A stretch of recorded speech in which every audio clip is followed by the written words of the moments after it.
ओ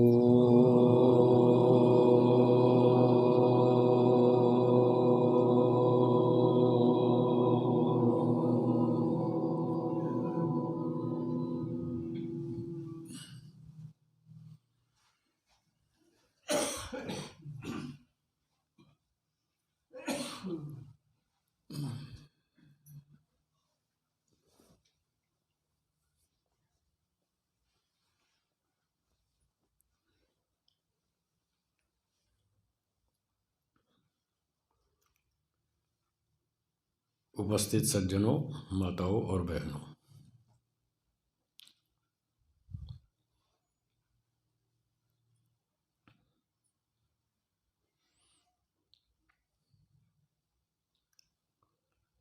ईश्वर ने जो यह संसार बनाया है,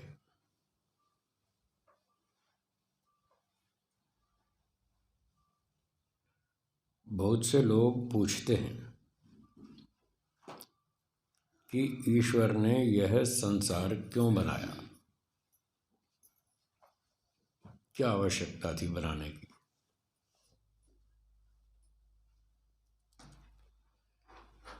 तो इस प्रश्न का उत्तर है कि ईश्वर ने जो संसार बनाया है, यह हमारे लिए बनाया है, हमारे लाभ के लिए बनाया है। ईश्वर को कोई स्वार्थ नहीं।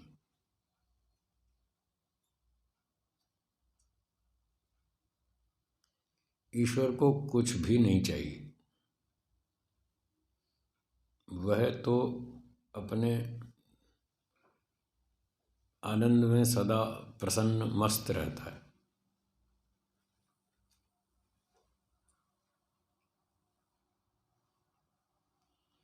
उसमें किसी प्रकार की कोई कमी नहीं है। कोई इसीलिए उसमें कोई स्वार्थ नहीं है। सुबह बताया था कि जीवात्मा स्वभाव से स्वार्थी है।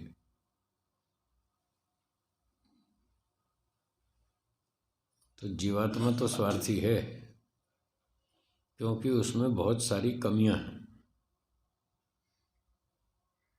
अल्पज्ञ है, अल्पशक्तिमान है, उसके पास सुख भी नहीं है, बिल्कुल भी नहीं है। सुख तो है ही नहीं, जीरो है आत्मा के पास। एक तो प्रकृति में सुख है और दूसरा ईश्वर में सुख है। आत्मा के पास सुख नहीं, बिल्कुल भी, वो जीरो है। और वो सुख चाहता है।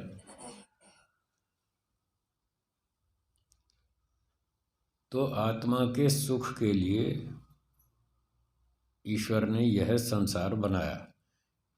ईश्वर तो आनंद में था ही। उसने सोचा भाई मैं तो आनंद में हूँ ही, ये जीवात्मा बेचारा खाली बैठा है, इसको भी कुछ मिल जाए तो अच्छा है।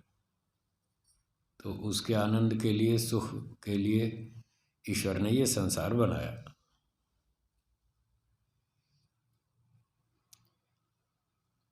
ये बातें थोड़ी कठिन हैं। ये जो दार्शनिक बातें मैं बता रहा हूँ, ये बातें समझना थोड़ा कठिन है। असंभव नहीं है, लेकिन लंबे समय तक यदि इन बातों को सुनते रहें, पढ़ते रहें, विचार मनन करते रहें, तो धीरे धीरे ये सारी बातें समझ में आ सकती हैं।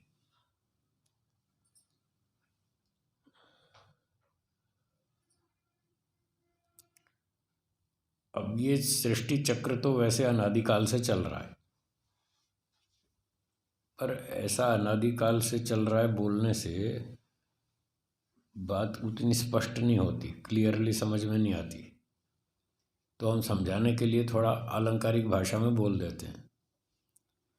अब मैं आलंकारिक भाषा बोलूँगा तो आप उसको आलंकारिक ढंग से ही समझिएगा। वास्तविकता ऐसी नहीं है, वो तो समझाने के लिए बोल रहा हूँ मैं।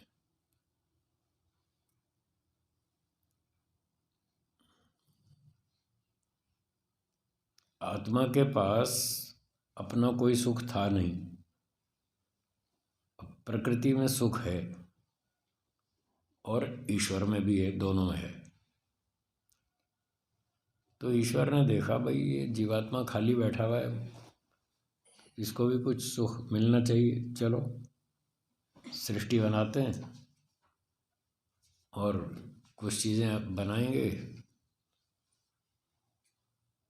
तो जीवात्मा का भी कुछ काम चल जाएगा, वो भी कुछ सुख भोग लेगा। ऐसा सोचकर ईश्वर ने सृष्टि बनाई। पहली बार नहीं बनाई, ये ध्यान रखिएगा। इसलिए मैं कह रहा हूँ ये अलंकारिक भाषा बोल रहा हूँ मैं।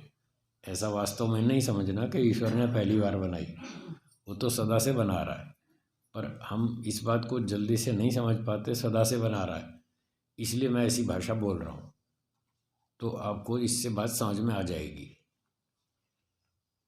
तो जब ईश्वर ने सृष्टि बनाई तो जीवात्मा ने उसको रिक्वेस्ट की, प्रार्थना की कि मैं खाली बैठा हूँ, कुछ मुझे भी आनंद चाहिए, कुछ मेरे लिए भी व्यवस्था कर दीजिए।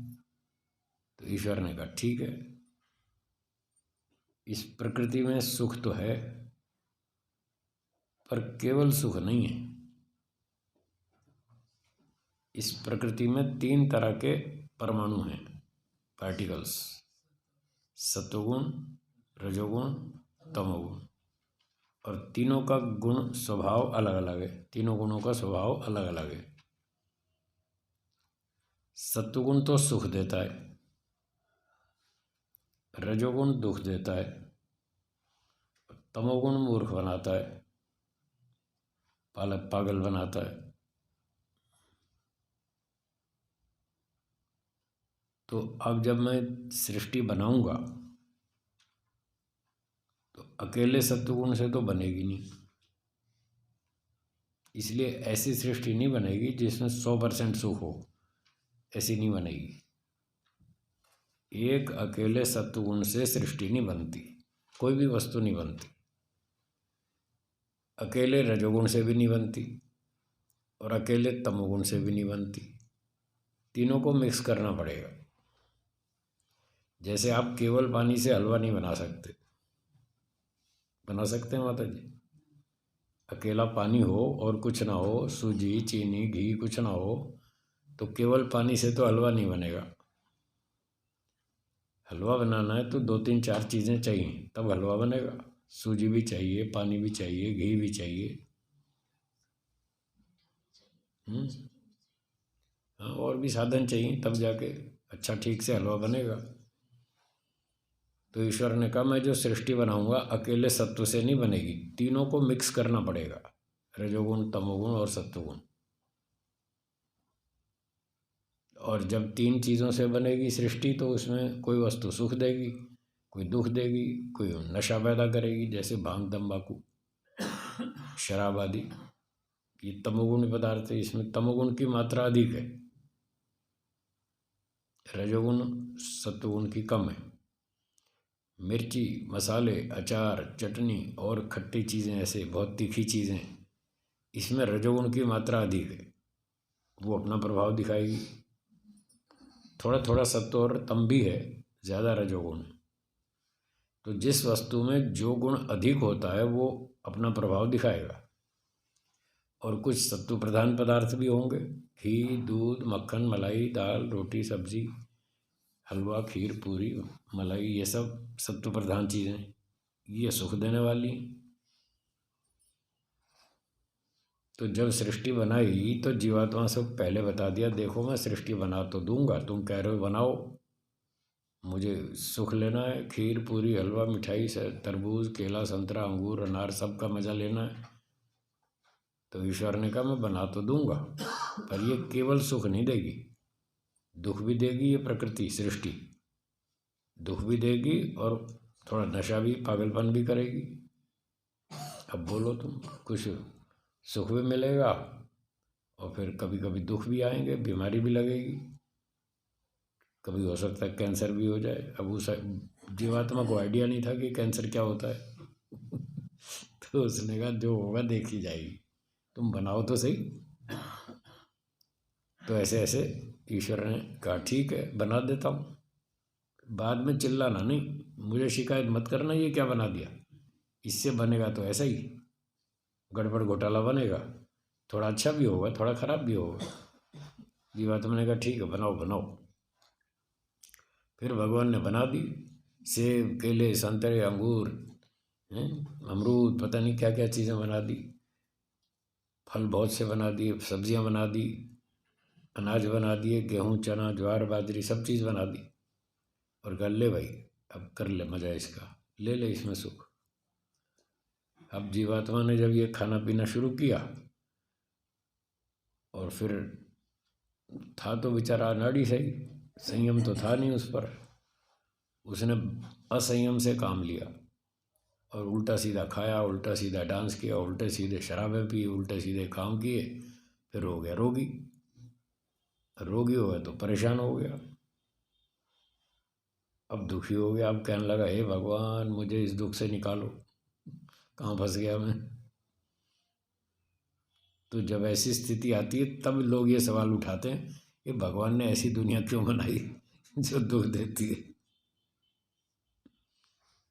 तो अलंकारिक भाषा में मैं कहता हूँ भगवान ने तो पहले ही कहा था कि मैं ऐसी दुनिया नहीं बनेगी कि जिसमें 100% सुख हो, ऐसी ही बनेगी, थोड़ा सुख होगा, थोड़ा दुख होगा, थोड़ी मूर्खता भी होगी, नशा भी होगा, आलस्य भी होगा, सब होगा।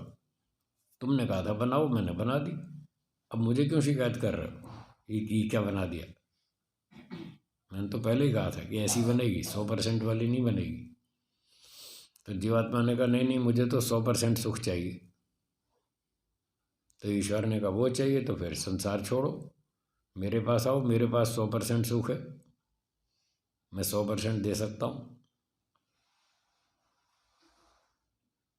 तो भगवान ने सृष्टि बनाई और हम सृष्टि में आ गए, हमने कर्म किए, फिर हमको फल भी मिला और अपना कर्म फल भोग रहे हैं। तो हमें अब ये तीनों चीज़ों को समझना है,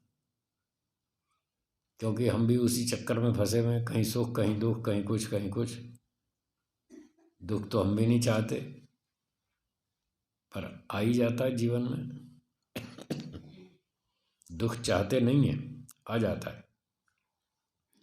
सुख चाहते तो बहुत हैं पर पूरा नहीं मिलता, थोड़ा सा सुख मिलता है, 4 दुख मिलते हैं। तो व्यक्ति सोचता है कि कहाँ फंस गए हम, ये कैसी अजीब दुनिया है, कैसा अजीब संसार है, इसमें से बाहर निकलना चाहिए, हमें तो 100% सुख चाहिए। तो इन वेद आदि शास्त्रों को पढ़कर चिंतन मनन करके अच्छे योग्य गुरुजनों से सत्संग करके फिर हम ये बात धीरे धीरे समझ सकते हैं कि ये तीनों चीज़ें कैसी हैं और हमें किसकी संगति करनी चाहिए। आपने अब तक बहुत सारा जीवन जी लिया, सबके पास अपना अपना अनुभव है, कोई 30 साल का है, कोई 50 साल का है, कोई 60 का, कोई 80 70 का भी है। तो सबके पास अपना अपना अनुभव है। इस अनुभव के अनुसार आपको क्या लगता है कि कोई भी ये प्रकृति से बना जड़ पदार्थ, खीर पूरी हलवा मिठाई दाल सब्जी सोना चांदी जो भी वस्तुएं हैं जड़ पदार्थ, क्या ये आपको 100% सुख दे सकते हैं? नहीं दे सकते। चलो एक बात तो समझ में आ गई, प्रकृति समझ में आई कि ये 100% सुख नहीं दे सकती। दूसरी बात है आत्मा, आप और हम सब जीवात्माएं, हम जीवात्माओं से भी रोज़ाना लेन देन व्यवहार करते ही रहते हैं, माता पिता से, भाई बहनों से, मौसी चाचा बुआ से और मित्रों से और बाज़ार वालों से, ट्रेन वालों से, बस वालों से, बहुत लोगों से हम मिलते जुलते हैं, संपर्क करते हैं, कुछ ना कुछ व्यवहार करते रहते हैं। तो इन लोगों से जो अब तक व्यवहार किया उसके अनुसार आपको क्या महसूस हुआ? क्या ये कोई जीवात्मा आपको 100% सुख दे सकता है? ये भी समझ में आ गया। ना तो प्रकृति 100% सुख दे सकती, ना कोई जीवात्मा दे सकता। और आपको कितना चाहिए? 100%। तो अब सोचिए, क्या ईश्वर 100% सुख दे सकता है जी? दे सकता है। तो बस ये मोटी मोटी बात तो आ गई समझ में कि ईश्वर 100% सुख दे सकता है, न जीव दे सकता, न प्रकृति दे सकती। तो इन बातों पर मनन करना है, चिंतन करना है कि हमें चाहिए 100%, और 100% ईश्वर दे सकता है और कोई दे नहीं सकता। तो हमें किसके पीछे पड़ना चाहिए? बस तो ये शिविर में हम यही सिखाते हैं लोगों को।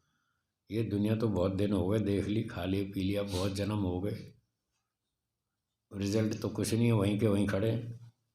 इच्छाएं तो पूरी हुई नहीं, जितना भोगते जाओ इच्छाएं बढ़ती जाती।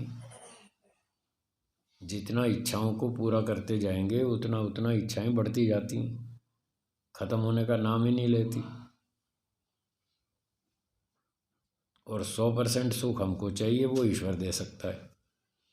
तो शास्त्रों का अध्ययन करें, गुरुजनों का सत्संग करें, साधना करें, ईश्वर का ध्यान करें, हवन करें, स्वाध्याय करें, चिंतन मनन करें, और ये निर्णय अपना पक्का करें कि ईश्वर ही 100% सुख दे पाएगा और कोई नहीं देगा।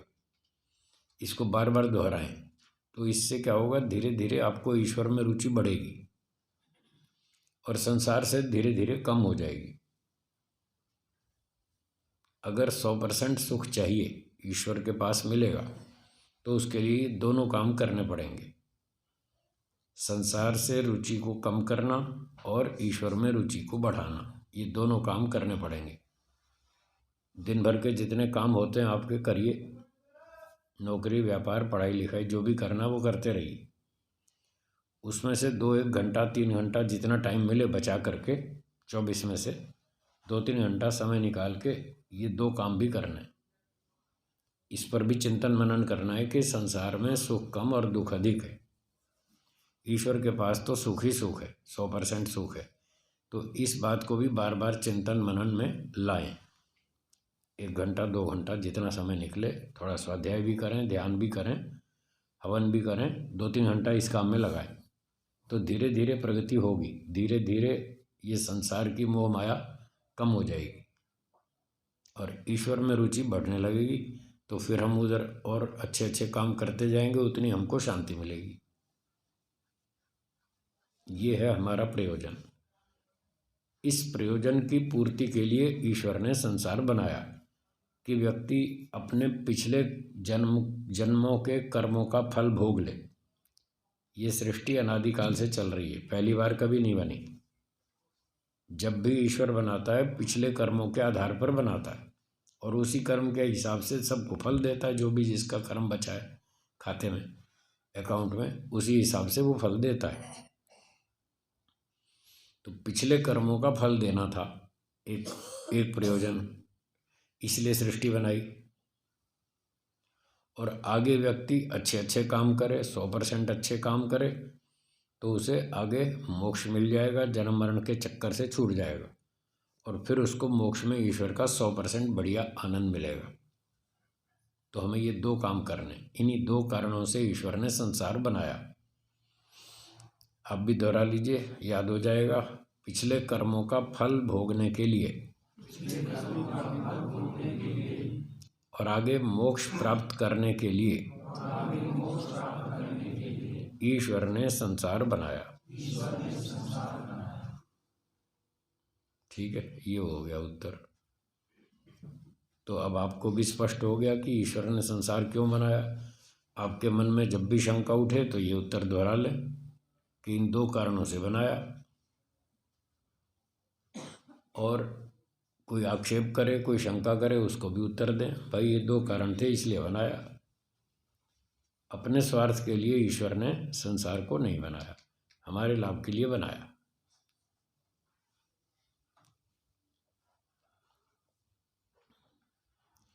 तो हमें अपनी दिनचर्या, अपने जीवन की योजनाएं इस तरह से बनानी चाहिए कि हम अपने सांसारिक कार्य भी करते रहें, उसके बिना भी जीवन नहीं चलता, वो भी ज़रूरी है। पढ़ना लिखना, नौकरी व्यापार करना वो भी ज़रूरी है, घर चलाना है जिसको,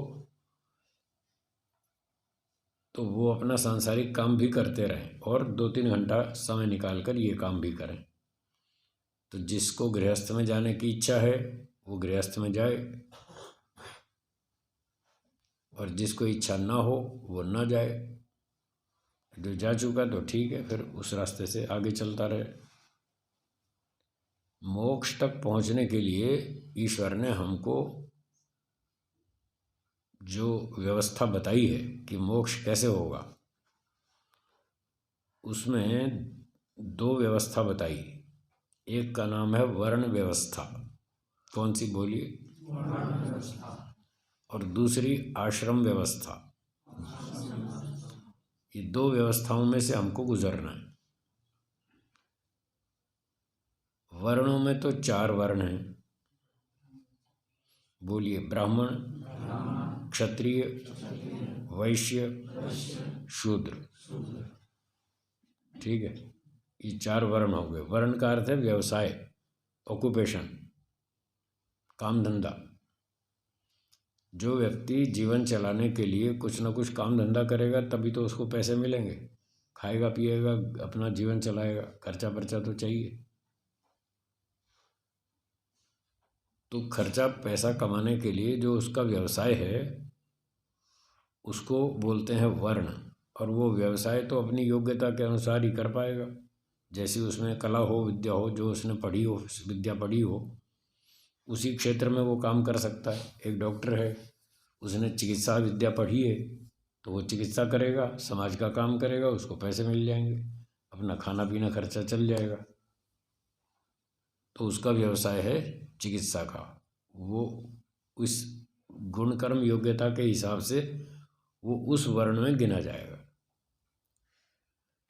कोई विद्वान है, अध्यापक है, प्रोफेसर है, टीचर है, लेक्चरर है कॉलेज में, स्कूल में, तो वो पढ़ाने का काम करता है, उसकी योग्यता पढ़ाने की है, तो वो उस वर्ण में व्यवसाय से गिना जाएगा। कोई सेनापति है, कोई पुलिस वाला है, कोई रक्षक है, तो वो क्षत्रिय वर्ग में उसको गिन लेंगे। पढ़ने पढ़ाने वालों को ब्राह्मण में गिन लेंगे। ऐसे जो व्यापारी लोग हैं, बिजनेस करते हैं, फैक्ट्री चलाते हैं, कारखाने चलाते हैं, जमींदारी करते हैं, खेती उत्पादन करते हैं, वितरण करते हैं दूर दूर तक, उनको वैश्य वर्ण में गिन लेंगे। वो गुण कर्म योग्यता से गिनेंगे। और जो इन तीनों में कहीं भी नहीं आया उसको शूद्र वर्ण में गिन लेंगे। शूद्र का मतलब होता है लेबर, मजदूर, उसको शूद्र कहते हैं। शूद्र का मतलब अछूत नहीं है, कोई घृणा का पात्र ऐसा नहीं है। जो लेबर है, मजदूरी करता है, उसके पास बुद्धि ज़्यादा नहीं है, वो पढ़ा लिखा नहीं है, तो शारीरिक मेहनत कर सकता है, तो उससे वो काम ले लेते हैं। कोई खेत में हल चलाता है, मजदूरी करता है, कोई बिल्डिंग बनाता है, कोई फैक्ट्री में मजदूरी करता है, कोई रेलवे स्टेशन पर कुली का काम करता है। जो भी लेबर क्लास वाले हैं, 4th क्लास, उसको शूद्र कहते हैं। तो ये ब्राह्मण, क्षत्रिय, वैश्य, शूद्र, ये 4 वर्ण कहलाते हैं, अर्थात व्यवसाय। तो ये जन्म से नहीं होते। आजकल लोग जन्म से मानते, ब्राह्मण का बेटा जन्म से ब्राह्मण, क्षत्रिय का बेटा जन्म से क्षत्रिय। ये गलत, वेदों में ऐसा कहीं नहीं लिखा। वेद के विरुद्ध है, ये गलत है। और व्यवहार में भी ये अन्याय है, इसलिए गलत है क्योंकि व्यवहार में इस व्यवस्था से न्याय नहीं होता। तो जो लोग ये मानते हैं कि ब्राह्मण, क्षत्रिय, वैश्य, शूद्र जन्म से होते हैं, उन लोगों से मेरा एक प्रश्न है, उसका उत्तर बताएं। मान लो एक डॉक्टर है, वो चिकित्सा करता है, सर्जरी करता है, ऑपरेशन करता है, और उसके घर में बेटा पैदा हुआ। उस डॉक्टर के बेटे को आप जन्म से डॉक्टर मान लेंगे? क्यों? अब क्या हो गया? अब क्या हो गया? अब मना कर रहे, नहीं मानेंगे। डॉक्टर के बेटे को आप जन्म से डॉक्टर मानने को तैयार नहीं है। एक इंजीनियर है, उसके घर में बच्चा पैदा हुआ, उस बच्चे को आप, इंजीनियर के बच्चे को जन्म से इंजीनियर मान लेंगे? पायलट के बच्चे को जन्म से पायलट मान लेंगे? हाँ, आप मना कर रहे, क्यों? उसको भी मान लो ना। जब ब्राह्मण का बेटा जन्म से ब्राह्मण है तो वकील का बेटा जन्म से वकील मानो, इंजीनियर का बेटा जन्म से इंजीनियर मानो, तब देखें। अब सब मना कर रहे हैं। तो इससे पता चलता है कि ब्राह्मण का बेटा जन्म से ब्राह्मण मानना भी गलत है। जैसे वकील के बच्चे को जन्म से वकील मान लेना गलत है, इंजीनियर के बच्चे को जन्म से इंजीनियर मान लेना गलत है। जब तक खुद पढ़ लिख करके योग्यता नहीं बनाएगा तब तक उसको वो डिग्री नहीं मिलेगी। तो ये तो ब्राह्मण क्षत्रिय तो डिग्री है, डिग्री मिलती है पढ़ने लिखने के बाद, जन्म से थोड़ी कोई डिग्री होती है। तो वेद आदि शास्त्रों में ये लिखा है कि ब्राह्मण का बेटा यदि पढ़ेगा नहीं, विद्वान नहीं बनेगा और ऐसे ही मूर्खता के काम करेगा तो उसको शूद्र बना देंगे, उसका वर्ण बदल जाएगा। ब्राह्मण तो उसके बाप का वर्ण था, बच्चे का थोड़ी था। बच्चा जब खुद पढ़ लिख के विद्वान बनेगा तब उसको ब्राह्मण की डिग्री दी जाएगी, तब वर्ण दिया जाएगा। तो ये भी बात समझनी है कि गुणकर्म योग्यता से ही ब्राह्मण क्षत्रिय वैश्य शूद्र होते हैं। ये हुई वर्ण व्यवस्था। तो वेदों में बताया जिसको मोक्ष में जाना हो उसको ब्राह्मण बनना पड़ेगा, क्योंकि ब्राह्मण के पास विद्या सबसे अधिक होती है। इन चारों वर्णों में सबसे बड़ा वर्ण कौन सा? ब्राह्मण। जन्म से नहीं, गुणकर्म योग्यता से। गुणकर्म योग्यता मतलब उसके पास विद्या होती है ब्राह्मण के पास, इसलिए उसको बड़ा माना जाता है। और विद्या सबसे बुद्धिमान व्यक्ति विद्वान होता है तो वो विद्या का मूल्य अधिक होता है, उससे बहुत ज़्यादा समस्याएं हल होती हैं और बहुत सारा सुख मिलता है, इसलिए विद्या का मूल्य अधिक है। तो जिसके पास विद्या है वो ब्राह्मण। दूसरा नंबर क्षत्रिय का है, जो ताकतवर है, जो अपनी शक्ति से देश की रक्षा करता है, प्रजा की रक्षा करता है, दुष्टों से प्रजा को बचाता है, अन्यायकारियों को दंड देता है, सज्जनों की रक्षा करता है, सम्मान करता है, वो क्षत्रिय उसका सेकंड नंबर है। तीसरा वैश्य का है, तो वैश्य अपना खेती व्यापार नौकरी करता है, पैसे कमाता है और अपना खाता पीता है, मौज करता है, उसका तीसरा नंबर है। और जो तीन में से कोई योग्यता नहीं बना पाया, बुद्धि नहीं चलती या मेहनत नहीं करता, आलसी है, तो उसको फिर मजदूरी करो भाई, तुम्हारा खाना पीना मजदूरी करके मिलेगा, मुफ्त में नहीं मिलेगा। मुफ्त में भीख मांगना गलत है, जैसे आजकल चौराहे पे लाल बत्ती पे भिखारी खड़े रहते, सब गलत है। तो अब जैसे वेदों में बताया कि सबसे बड़ा वर्ण ब्राह्मण है, क्योंकि उसके पास विद्या अधिक है। अब जिसको मोक्ष में जाना है तो उसको भी विद्या होनी चाहिए, बिना विद्या के मोक्ष होता नहीं। बहुत विद्या चाहिए, बहुत तपस्या चाहिए, बहुत योग्यता चाहिए, तब जाके मोक्ष होगा। इसलिए वेदों में बताया कि जिसको मोक्ष में जाना हो तो अपनी योग्यता बढ़ाओ और बढ़ाते बढ़ाते बढ़ाते ब्राह्मण बनो, तब आपको मोक्ष समझ में आएगा और आपका मोक्ष का रास्ता खुल जाएगा। ठीक है, तो ये हो गई वर्ण व्यवस्था। वर्णों में ब्राह्मण सबसे ऊंचा और मोक्ष में जाने वाले को ब्राह्मण बनना पड़ेगा, तब उसको मोक्ष मिलेगा और किसी को नहीं। एक व्यक्ति ने कहा कि जी वैश्य को मोक्ष नहीं मिल सकता। मैंने कहा ना, क्यों नहीं मिल सकता? क्योंकि उसके पास उतनी विद्या ही नहीं है। मोक्ष कोई ऐसे मजाक नहीं है, मोक्ष कोई इतना सस्ता नहीं है चाहे जो बाजार में जाके खरीद ले, वो पैसे से नहीं खरीदा जाता, वो विद्या से प्राप्त होता है। वैश्य के पास पैसे तो बहुत हैं, पर वो पैसे से मिलता नहीं मोक्ष, इसलिए वो सीधा मोक्ष में नहीं जा पाएगा। क्या 8वीं कक्षा पास कर ले कोई व्यक्ति, पढ़ने में अच्छा हो, बालक मेहनत खूब करता हो और 8वीं पास कर ले, अच्छे नंबर ले आए, क्या 8वीं के बाद सीधा उसको सीए की डिग्री दे देंगे आप? नहीं देंगे ना। हाँ, वो तो फिर 9वीं 10वीं 11वीं 12वीं सारी क्लासेस पढ़नी पड़ेंगी, तो पढ़ते पढ़ते पढ़ते फिर जाके सीए तक पहुंचेगा, तब उसको डिग्री मिलेगी जब सीए के परीक्षाएं पास कर लेगा।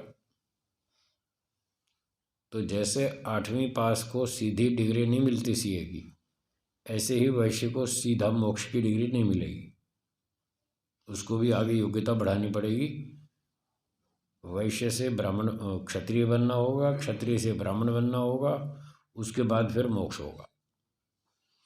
तो वर्ण जो है ये सामाजिक व्यवस्था है, हम समाज के लिए जो काम करते हैं उसके बदले में हमको कुछ पैसा मिलता है और उससे हम अपना खाना पीना जीना करते हैं। तो ये समाज के लिए काम करेंगे तभी तो कुछ पैसा मिलेगा। तो जीवन रक्षा के लिए एक विभाग तो ये हुआ वर्ण व्यवस्था, और दूसरी व्यवस्था है आश्रम व्यवस्था। दूसरी कौन सी? उसमें भी 4 आश्रम हैं।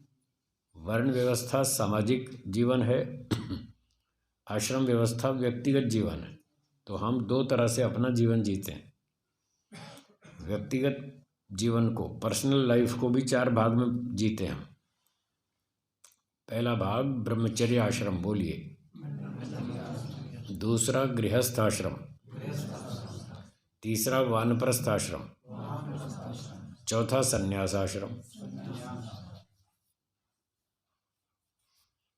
ये 4 आश्रम है। ये व्यक्तिगत जीवन के 4 हिस्से, वो सामाजिक जीवन के 4 हिस्से, वर्ण व्यवस्था। तो जब बच्चा छोटा होता है, विद्यार्थी होता है, पढ़ता लिखता है, तो उसको पहला आश्रम बोलते हैं ब्रह्मचर्य आश्रम। वो अभी सीख रहा है, विद्या पढ़ रहा है, दुनियादारी को, दुनिया को, ईश्वर को, आत्मा को, संसार को अभी समझने की कोशिश कर रहा है कि ये संसार क्या है, ईश्वर क्या है, आत्मा क्या है। आजकल तो स्कूल कॉलेज में ईश्वर और आत्मा तो पढ़ाते ही नहीं। तो ये जो पढ़ाई है ये बहुत अधूरी है। स्कूल कॉलेज की जो पढ़ाई है ये बहुत अधूरी है। इसमें तो केवल संसार की बात सिखाते हैं, पैसा कमाना सिखाते हैं, पूरी बात नहीं सिखाते। ईश्वर के बारे में कुछ नहीं पढ़ाते और आत्मा के बारे में भी नहीं पढ़ाते। सिलेबस में कुछ है ही नहीं, पाठ ही नहीं है। तो ये अधूरी पढ़ाई है। वो सब पढ़ने के बाद फिर इधर दर्शन वेद पढ़ना पड़ता है, फिर समझ में आता है दुनिया क्या है। अब ये साइंस वाले क्या पढ़ाते हैं? संसार बन गया, अपने आप बन गया। आपकी रसोई में रोटी अपने आप बनती है? फिर एक रोटी तो अपने आप बनती नहीं, एक चप्पल अपने आप नहीं बनती, जूता अपने आप नहीं बनता, कोई बल्ब, स्कूटर, कार, हवाई जहाज, मकान, मोटर, गाड़ी कुछ भी अपने आप नहीं बनता। इतनी बड़ी दुनिया अपने आप कैसे बन जाएगी? समझ नहीं आती इनको, बुद्धि खराब है इनकी।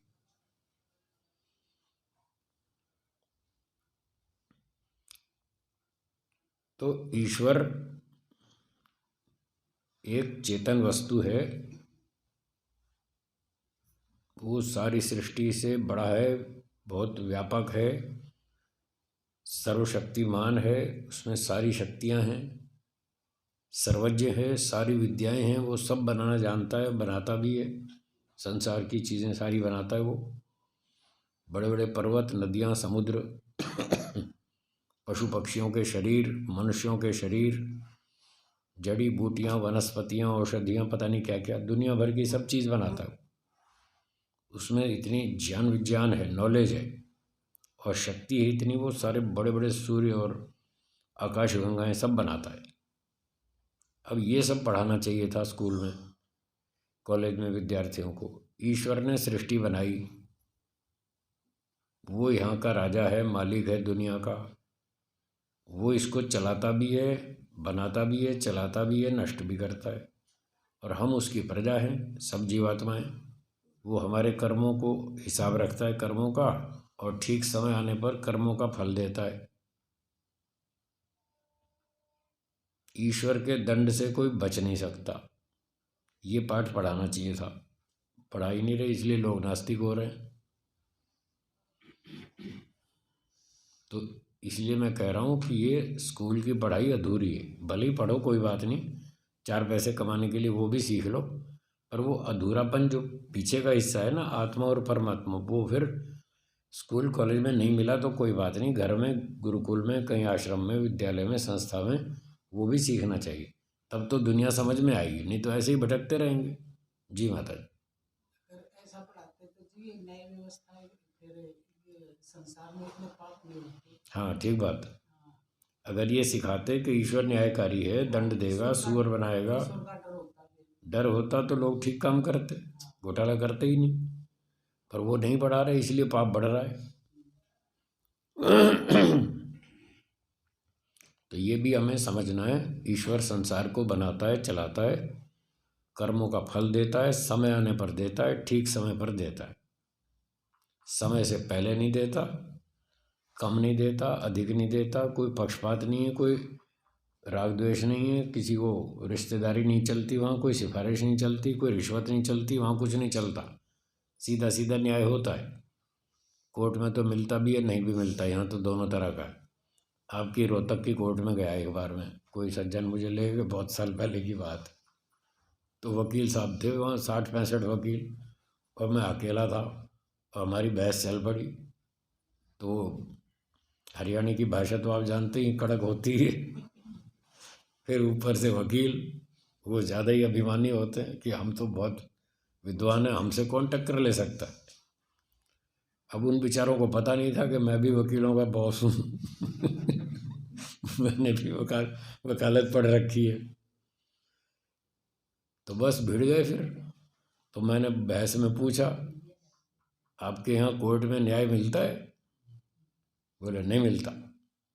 तो मैंने कहा फिर यहाँ क्या होता है? न्याय तो होता नहीं, फिर क्या होता है? बोले निर्णय होता है। न्याय तो कहाँ मिलता है, निर्णय हो जाता है, वो फैसला कर देते हैं, भाई ऐसा निपटारा करो, और क्या। तो मैंने भी फिर उसको, वो बहुत अक्कड़ में टकरा रहा था, तो मैंने भी फिर जवाब दिया उसको करारा। मैंने कहा जब आपके यहाँ न्याय नहीं होता और निर्णय होता है, तो बाहर ये न्यायालय का बोर्ड क्यों लगाया? इस पर निर्णयालय लिखो ना।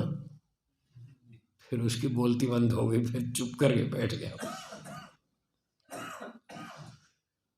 तो यहाँ सर धरती पे संसार में जो कोर्ट चलती है, वहाँ तो न्याय की कोई गारंटी नहीं है। कभी मिलता भी है, कभी नहीं भी मिलता है। लेकिन ईश्वर की कोर्ट में पक्की गारंटी है, वहाँ तो न्याय ही मिलता है। वहाँ ऐसे उल्टे सीधे फैसले नहीं होते, ना कोई रिश्वत चलती है, ना सिफारिश चलती है, ना कोई हेरा फेरी है। वहाँ तो कोई पार्शियलिटी नहीं है, पूरा ठीक ठीक न्याय होता है। इसलिए हमको ईश्वर को समझना ज़रूरी है। नहीं समझेंगे तो पिट जाएंगे, बहुत फिर दंड भोगना पड़ेगा।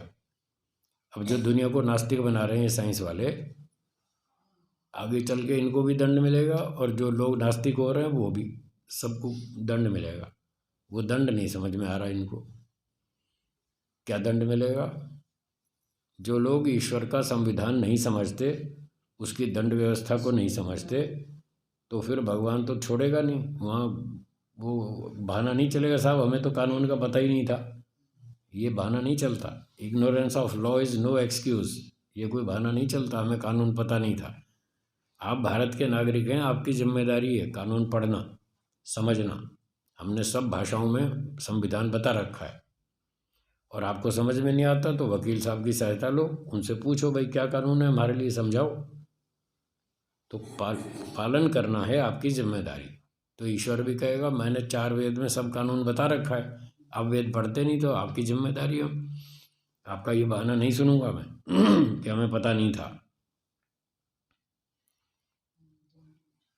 तो जिनको वेद नहीं पढ़ते, समझ में नहीं आता, तो उनके लिए वेदों के विद्वान मिलते हैं धरती पे।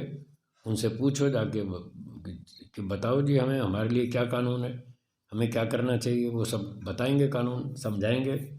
वो भगवान के वकील हैं, वेदों के विद्वान। वो ईश्वर के संविधान को समझते हैं और वो समझाते भी हैं। तो उनसे सहायता लेकर ईश्वर के संविधान को समझना है और फिर उसका पालन करना है। नहीं तो फिर सांप, बिच्छू, कुत्ता, गूधा, सूअर, हाथी, भेड़, शेर, भेड़िया, पता नहीं क्या क्या बनाएगा ईश्वर, अगर पालन नहीं किया तो ये सारी बातें हमको समझनी है। बाकी चर्चा कल करेंगे। आज समय समाप्त हो रहा है, मंत्र पाठ करेंगे। जी बोलिए।